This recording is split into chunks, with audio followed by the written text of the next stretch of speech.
Setup quickly તમારી પાસેથી સમજી લેવું છે, કારણ કે જો 4 અઠવાડિયા સતત આપણે નિફ્ટીના ઘટાડાના જોયા અને હવે આપણે જુલાઈની એક્સપાયરીના વીકમાં આવી ગયા છીએ કે જ્યાં આગળ અત્યારે તો પ્રારંભિક સંકેતો છે થોડાક આપણને સાઇડવેઝના મળી રહ્યા છે, પરંતુ ઓવરઓલ હવે અહીંથી આ અઠવાડિયા માટે જે એક્સપાયરીના દિવસો છે એને લઈને કયા લેવલ્સને ખાસ વોચ આઉટ કરશો?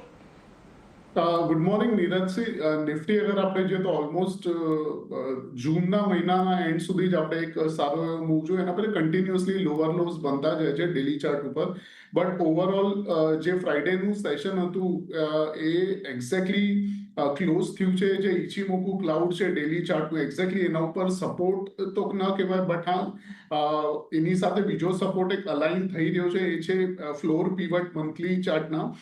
સો એક્ઝેક્ટલી આજના દિવસ માટે અને એક્સપાયરીના પોઈન્ટ ઓફ વ્યૂથી એક્સપેક્ટેશન એ છે કે જે એક્સપાયરી રહેશે 24,700 ઉપર રહી શકે છે એવું લાગી રહ્યું છે, બીકોઝ મલ્ટિપલ સપોર્ટ છે એ પર્ટિક્યુલર ઝોનમાં. અને એટલીસ્ટ જે રીતે સ્ટ્રક્ચર બન્યું છે તો એક્સપેક્ટેશન એ છે કે એટલીસ્ટ આપણે વેટ એન્ડ વોચ કરીએ કે 24,800 થી લઈને 24,700 વચ્ચે એક બેઝ બને, એટલીસ્ટ 10 થી 11:30 સુધી આજના પર્ટિક્યુલર સેશનમાં એક બેઝ બને. એના પછી જ આપણને એક અપમૂવ જોવામાં આવી શકે છે. એટલે વેટ એન્ડ વોચની સ્ટ્રેટેજી રહેશે અને એક્સપાયરી 24,700 ઉપર જ એક્સપેક્ટેડ છે નિફ્ટીમાં. 24,700ની ઉપર એક એક્સપાયરી એક્સપેક્ટેડ, 24,700-800ની વચ્ચે એક બેઝ બનાવવાની પ્રક્રિયા આજે આપણને જોવા મળી શકે છે. એટલે એના પર એક ફોકસ આપણે ખાસ કરીને રાખતા રહીશું. આપણી સાથે પાર્થિવજી પણ જોડાયેલા છે. પાર્થિવજી, વેરી ગુડ મોર્નિંગ. અને ખાસ કરીને બજારને લઈને તમારો પણ એક મત જાણવો છે, કારણ કે એક તરફ હવે આપણને જે રિઝલ્ટ સિઝન છે એ ચાલી રહી છે, મહત્ત્વના રિઝલ્ટ્સ આવી રહ્યા છે. એ બધાની વચ્ચે TCS તરફથી જે એક ન્યૂઝ આવતા દેખાયા, થોડા છટણીને લઈને થોડાક વધારે ચિંતામાં મૂકે એવા છે ઓવરઓલ આઈટી સેક્ટર માટે ખાસ કરીને.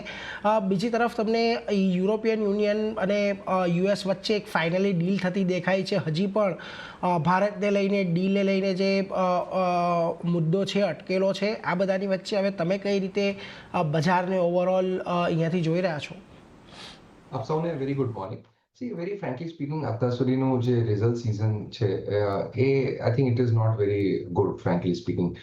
નો ડાઉટ એક્સપેક્ટેશન્સ આમ પણ ટેપેડ હતા Q1 માટે, પણ જે રીતે આઈટીના પરફોર્મન્સ આવ્યા છે આઈ થિંક, અને આપણે જાણીએ છીએ લાસ્ટ યર ઘણી બધી આઈટી કંપનીઝ હેડ મેન્શન કે FY26 on the whole will be slightly better. પણ જે Q1નો સ્ટાર્ટ રહ્યો છે આઈ થિંક એનાથી હવે ઘણાની કોમેન્ટ્રી ચેન્જ થઈ રહી છે કે I mean if not same, but I think kind of થોડુંક positive performance રહેશે, which is not, I think, in expectations. And constant currency growth, I think, unless and until it is upwards of 5-6% for the industry, I think that is not what the market had factored in. એટલે મને લાગે છે IT સેક્ટરમાં થોડુંક ડીરેટિંગ પણ શક્યતા દેખાઈ રહી છે. So that is a heavy weight which is creating a problem. Banking સેક્ટરમાં આપણે જાણીએ છીએ કે આઈ થિંક ઘણા બધા banks will report some sort of NIM compression, કારણ કે આઈ થિંક આપણે જાણીએ છીએ કે જે ટ્રાન્સમિશન છે ટેક સમ ટાઈમ, અને treasury income is not great enough કે જે રિકૂપ કરી શકે છે ધ NIM કોમ્પ્રેશન. એટલે banking sector also on the whole so far જે આવ્યા છે result, they are in line but nothing blockbuster.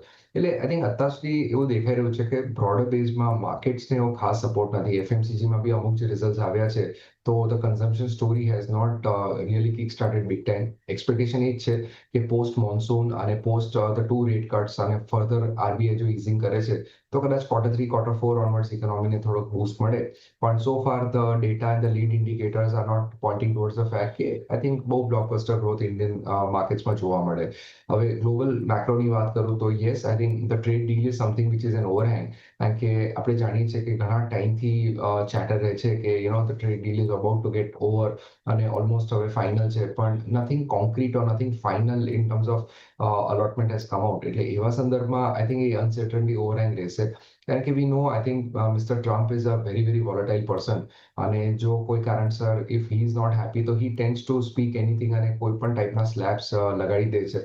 અને if at all you to speak something against India in terms of કોઈ particular slab જો એકવાર લગાડી દે છે, કોઈ ડેડલાઇન આપે છે, તો that would definitely put us under pressure. તો એ એક અનસર્ટનિટી ઓવરહેંગ છે. પણ for now I think market seem to be fully priced in. અહીંયાથી we are not very aggressive buyers in the market. we are expecting some sort of correction. And on that, I think investors ફરીથી માર્કેટ્સમાં entry લઈ શકે છે. But on the whole, I think we have a neutral stance. We are not very upbeat on the market from current levels.